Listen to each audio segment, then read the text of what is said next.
it was COVID that gave us the idea that we needed to do something in our area in a way of evangelizing and bringing new people into the church.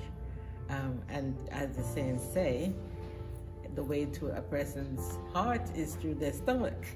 So why not do food? So that was the idea. It was a lot of work, but we, between me and Hazel, we got a lot of advice from other groups that was doing the project similar to this one. And so we were able to take that forward to be here now. Okay. Yes, definitely. Yeah.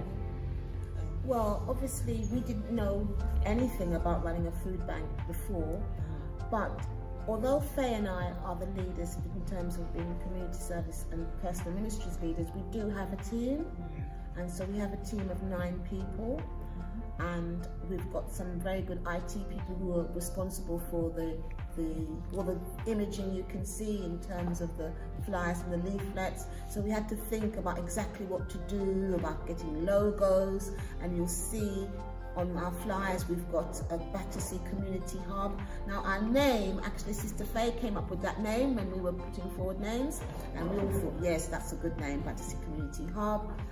And then the challenges were that, how do we go about it? So the main thing we did was ask people who are actually running a similar project, and that's where we got lots of guidance.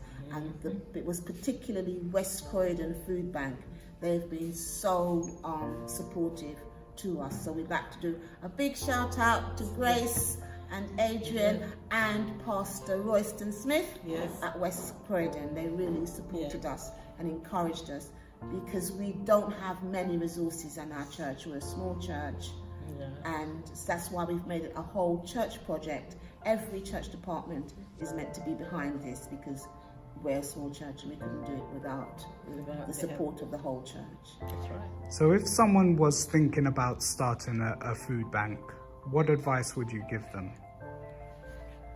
Well, find out how food banks run from people who've done it before, and because that's what's really helped us.